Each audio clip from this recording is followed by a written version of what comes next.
Subscribe now and press the bell icon. Never miss an update. गणित classes में आपका स्वागत है।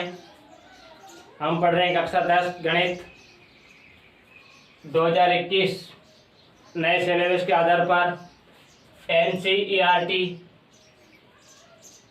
की गणित है। अध्याय 1 वास्तविक संख्याएं। प्रश्नावली 1.1 प्रश्न संख्या 1 निम्नलिखित संख्याओं का HCF ज्ञात करना है। HCF महत्तम समाप्त करते हैं। यूक्लिड विभाजन एल्गोरिथम का प्रयोग करके इसे हल करना है। ठीक है, देखो यूक्लिड विभाजन एल्गोरिथम क्या होता है। जैसे आपने किसी संख्या का भाग दिया, 6 का भाग दिया 50 में, 8 बार भाग गया, 8 6 का 48, 2 शेष पर बचा। तो आपके जो ए है, ए बराबर बी क्यू प्लस आर, ये यूक्लिड विभाजन एल्गोरिथम है। ए क्या है? ए है भाज्य। ए आपकी संख्या है 50, तो ए हो गया भाज्य। ठीक है, बी है भाजक। बी क्या है? भाजक। कितना? 8 इंटू क्यू क्या है?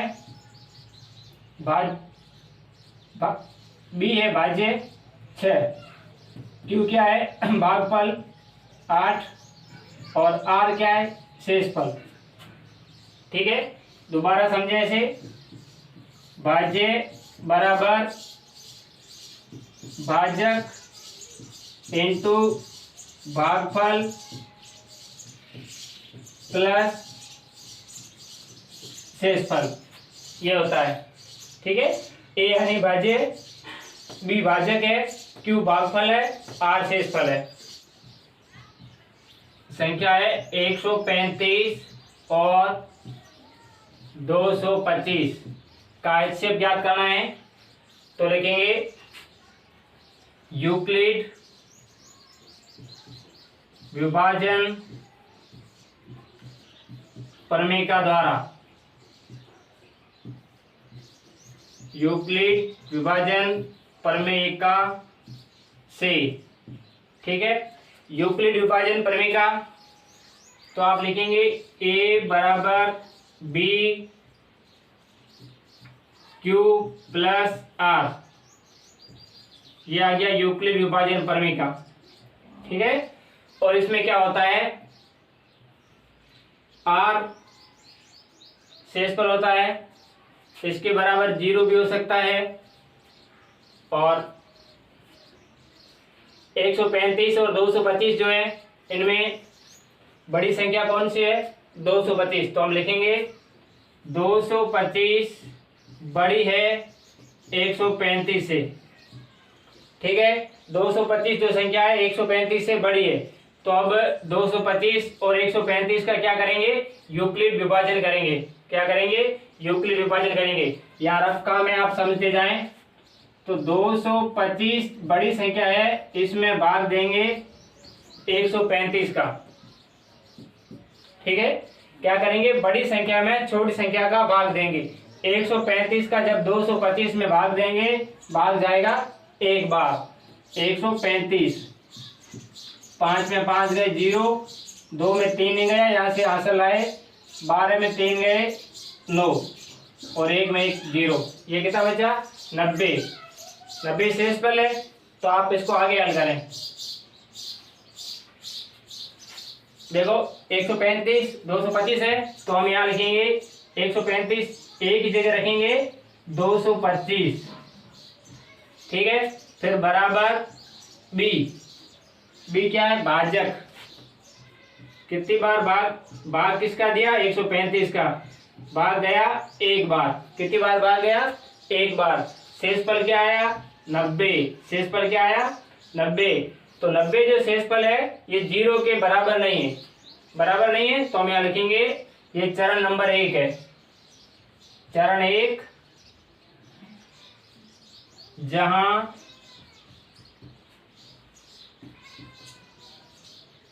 आर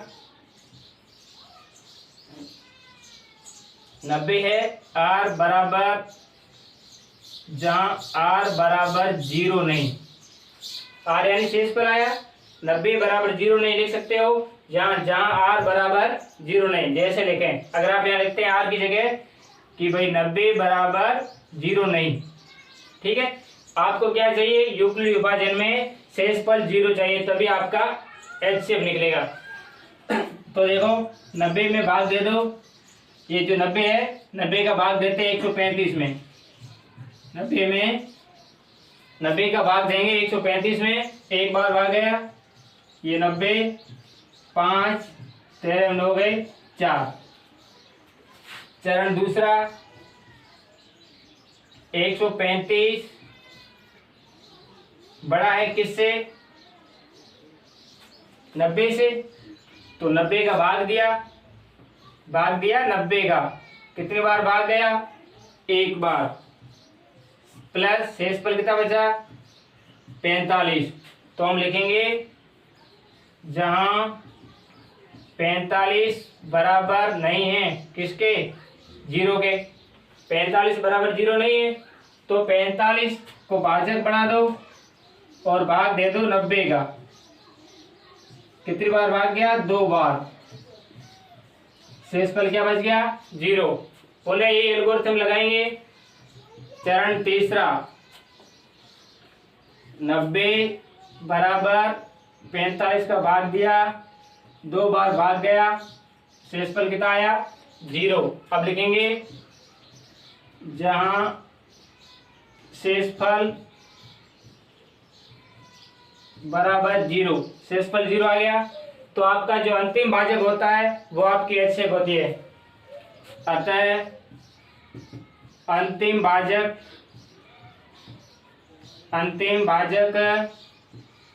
45 है,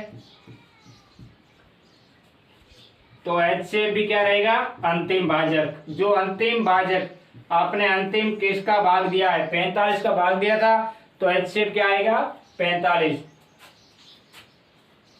ये जो काम है ये रफ है।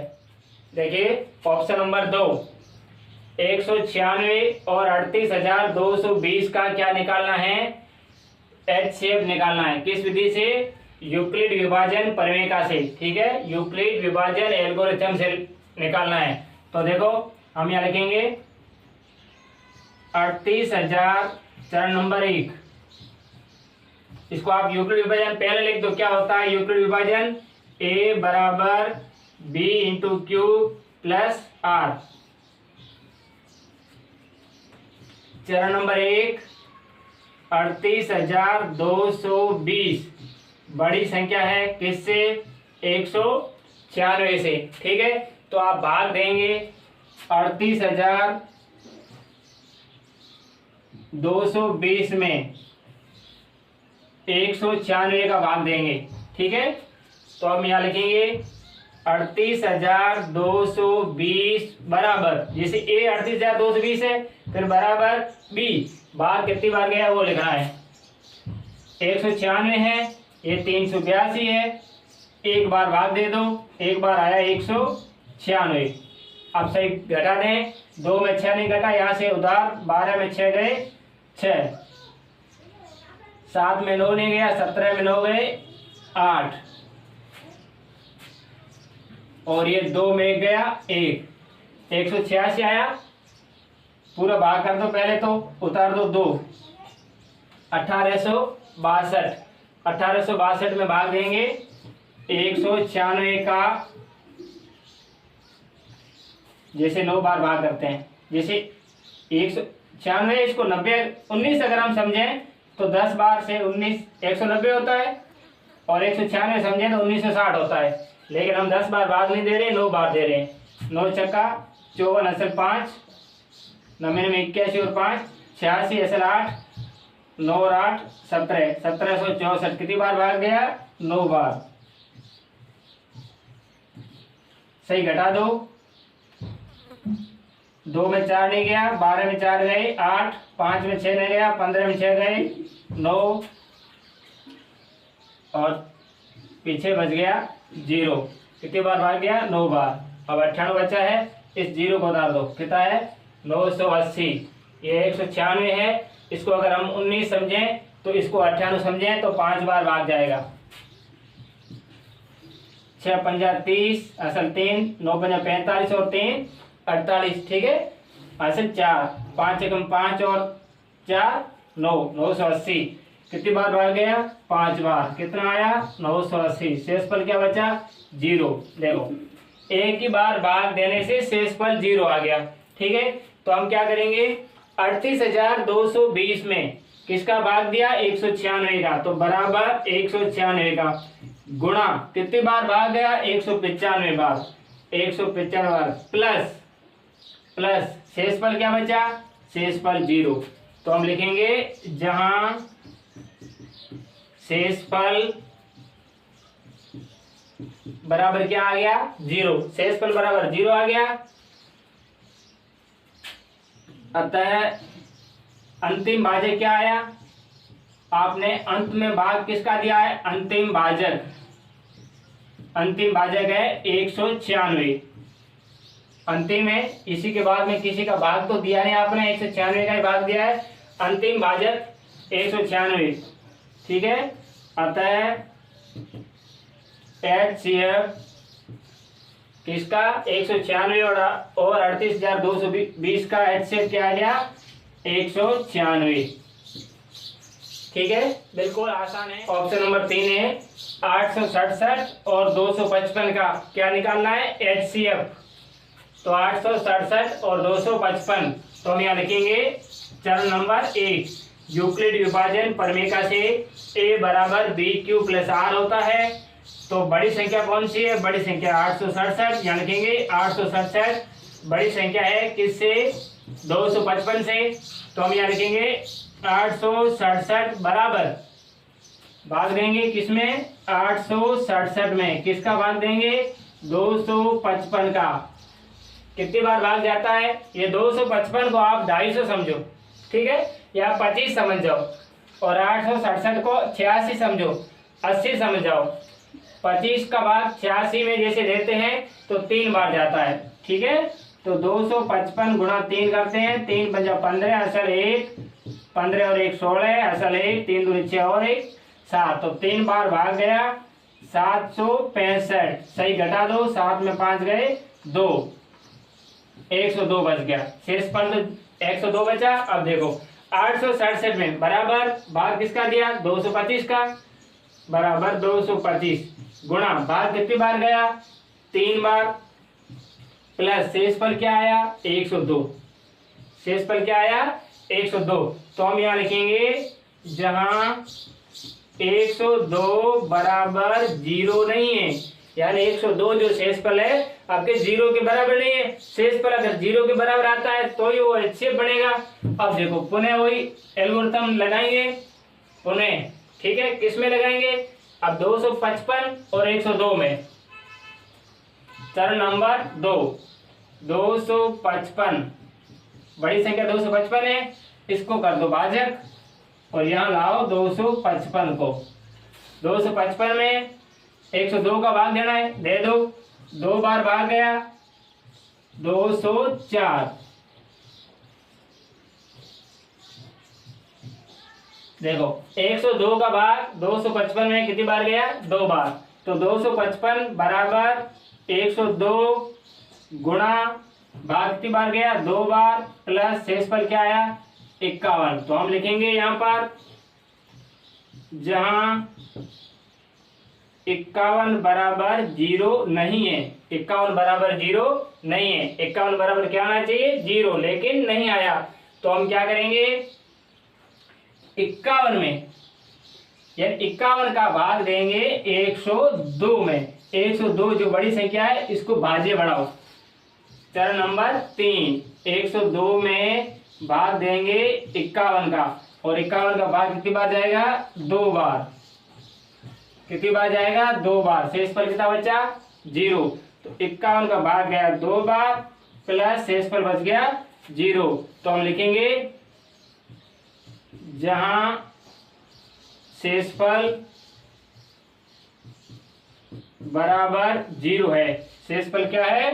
0 है। जब शेषफल 0 है तो अंतिम भाजक कौन सा है?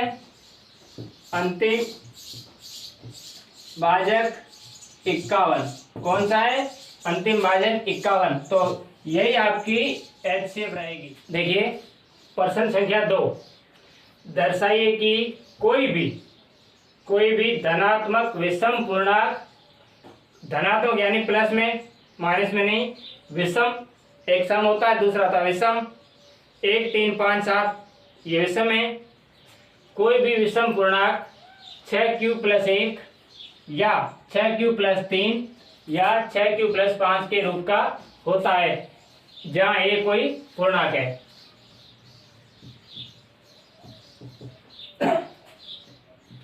माना कि सबसे पहले हम मानेंगे ए को पूर्णांक। माना कि कोई धनात्मक विषम पूर्णांक, या माना कि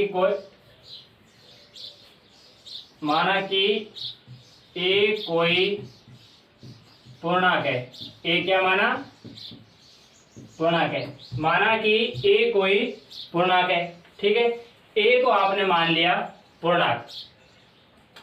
देखो दोबारा बता रहा हूं, जैसे ए कोई पूर्णांक है तो ए में भाग देंगे, बी भाजक होता है तो 6 का भाग देंगे ए में, भाग गया क्यू बार, ठीक है, और शेष पर बच गया आर।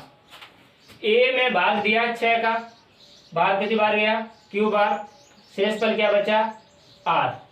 तो हम लिखते हैं जैसे 6 × क्यू + आर बराबर है, ऐसे लिखेंगे। तो बी कितना आएगा? 6, बी बराबर 6। आर क्या है? शेष पर है, आर शेष पर है, ठीक है। बी होता है भाजक और आर जो होता है शेष पर, वो भाजक से कम होता है, ठीक है। ये आर जो है या तो होगा 0 शेष पर, या 1 होगा, या 2 होगा, या 3 होगा, या 4 होगा, या 5 होगा। 6 नहीं होगा। क्यों नहीं होगा? अगर ये शेष पर 6 है तो 6 का भाग जाता है। शेषफल और भाजक दोनों बराबर हो नहीं सकते, तो ये हो रहेंगे शेषफल। अब आप इसको यहाँ पे लिख दें, प्रमेय लिख दें, a बराबर BQ+R, ठीक है। और लिख दें कि R बराबर, R जो है R से भाजक बड़ा होगा, R से क्या होगा? भाजक बड़ा होगा, और बराबर भी हो सकता है। शेषफल जो है, शेषफल से भाजक बड़ा होता है, ठीक है, ऐसा लिखते हैं। b बराबर 6, a बराबर BQ+R। R के मान क्या आ गए? 0 1 2 3 4, ये आ गए R के मान।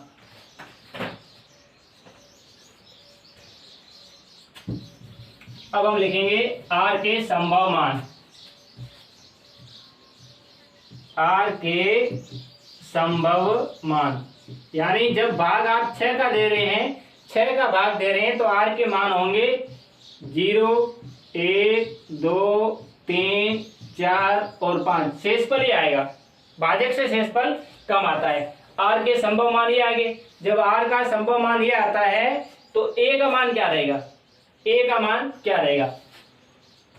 तो A बराबर, जैसे 6Q है, 6Q+0, 6Q+0, क्योंकि शेषफल 0 रहेगा तो 6Q+0 रहेगा। अगर 0 का आप कुछ भी नहीं माने, भाई शेषफल 0 है, तो आप इसे 6Q मान लो, ठीक है। R का मान 1 तो रहेगा 6Q, A का मान रहेगा 6Q, दूसरा रहेगा 6Q+1, तीसरा रहेगा 6Q+2, अब रहेगा देखो 6Q+3, 6Q+4 और 6Q+5, ठीक है। R के संभावित मान 0 1 2 3 4 5। जब R के मान ये रहते हैं तो पूर्णांक क्या रहेगा? भाग तो 6 का देना है, Q बार भाग जाएगा। शेषफल 0 1 2 3 4 5, ये चीजें रहेगी। लेकिन हमें क्या करना है, हमें दर्शाना है कोई भी विषम, सम नहीं, विषम पूर्णांक 6 प्लस 1 या प्लस 3 या प्लस 5 के रूप का होना चाहिए। 1, 3, 5 के रूप का होना चाहिए।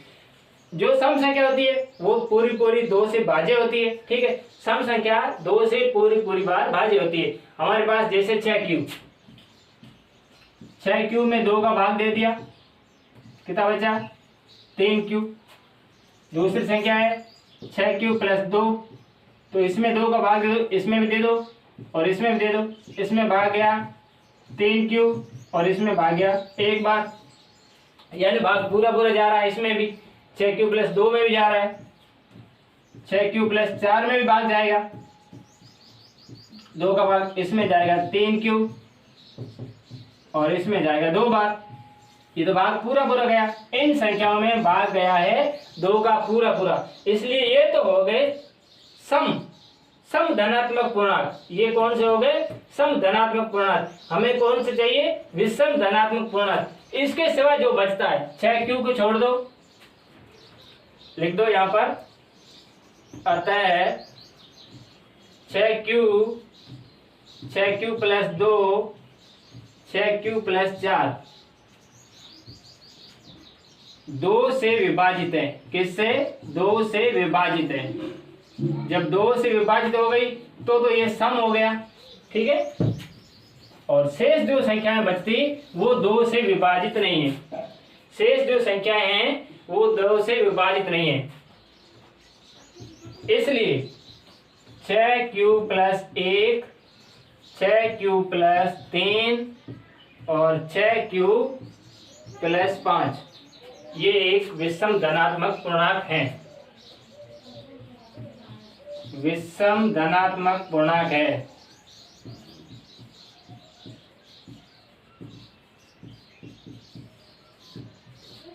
समझ में आ गया होगा, बिल्कुल आसान सवाल है, सिर्फ आपको समझ। देखिए प्रश्न है तीसरा, किसी परेड में 616 सदस्यों वाली कोई एक परेड है, सदस्यों वाली एक सेना, आर्मी की टुकड़ी, आर्मी की परेड चल रही है, 616 सदस्य हैं। उनको क्या करना है, 32 सदस्य वाले आर्मी बैंड के पीछे, आगे 32 सदस्य आर्मी वाले हैं जो बैंड बजाते जा रहे हैं, उनके पीछे मार्च करना है, उनके पीछे चलना है। समूह को समान संख्या वाले स्तंभों में मार्च करना है। वो जो समूह है उनको समान संख्या, जितनी संख्या उतने स्तंभ। ठीक है, जितनी संख्या और स्तंभ और उनकी लाइनों की संख्या समान होनी चाहिए। तो उनकी अधिकतम संख्या क्या है जिसमें वो मार्च कर सकते हैं। तो इस प्रश्न में हमें निकालना है HCF। क्या निकालना है, HCF। कोई विधि कही नहीं है, आप इसे यूक्लिड विभाजन द्वारा हल करें।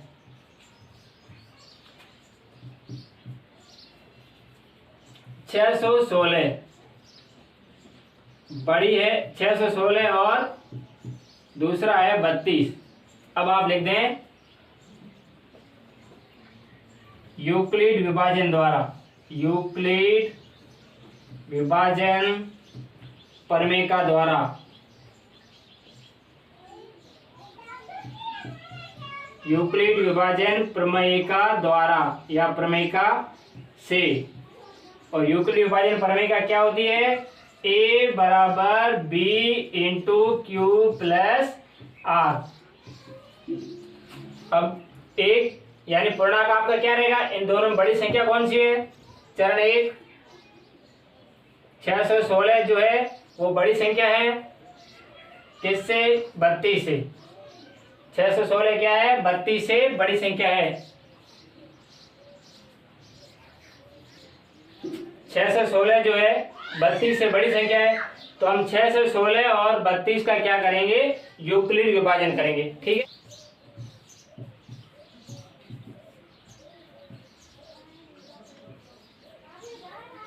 छह सौ 16 में 32 का भाग देंगे, एक बार भाग गया, ये 32, 29 शेष पर बच गया, 6 को उतार दो, 296, 32 का भाग देना है 296 में। जैसे 32 इंटू 9, 9 दूनी 18, 9 तिया 27 और 1 28, 9 बार भाग गया, 288, 16 में 8 गए 8। अब यहां पर रख दिया 8। देखो 32 का भाग दिया किसमें, 6 से 16 में, कितनी बार भाग गया, 19 बार। शेष पर क्या बचा, 8। तो हम यहाँ लिखेंगे 616 बराबर 32 गुणा 19 बार भाग गया, और शेष पर क्या बच गया, 8। और शेष पर बचना क्या नहीं चाहिए, बचना नहीं चाहिए। 8 बराबर 0 नहीं है, 8 के बराबर 0 नहीं है, तो पुण्य लगा दो यही प्रमेय का, 32 और 8 में। चरण नंबर 2, 32 में भाग दे दो किसका, 8 का। ये भाग दिया, कितनी बार गया, 4 बार। शेष पर कितना आया, 0। अंतिम भाज्य क्या है, 8। तो 32 में 8 का भाग दिया 4 बार, शेष पर आया 0। हम लिखेंगे जहां शेष पर क्या आया, 0, शेष पर बराबर 0, अंतिम भाजक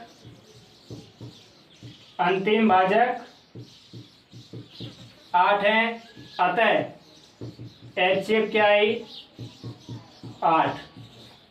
जब HCF 8 आई तो कितने स्तंभ होंगे, 8। स्तंभों की अधिकतम संख्या क्या हो सकती है, 8। ठीक है।